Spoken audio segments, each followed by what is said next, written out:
everyone, this fruit is called durian. It is usually found in Davao City. Now, Papa will help me how to open it. Okay.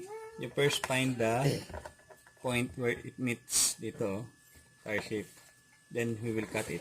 But you should be very careful because this is spiky.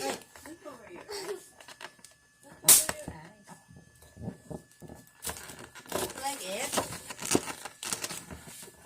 Like it or not?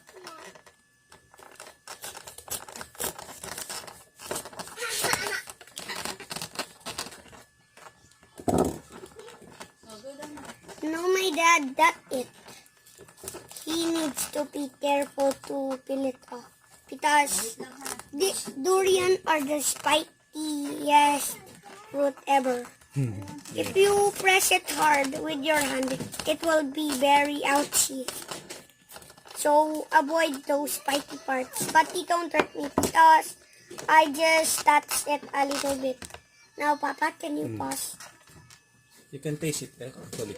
Wait, Ito. you just gonna pause this. Okay. It's very spiky. Or you can You taste see? it. It's spiky. It's very smelly, but it's yummy. You can get the fruit. It's not smelly, bro. You can taste it.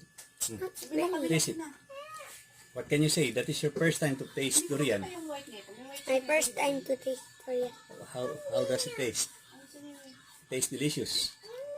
Is it delicious or not? Delicious. You get this lang. It's a little bit.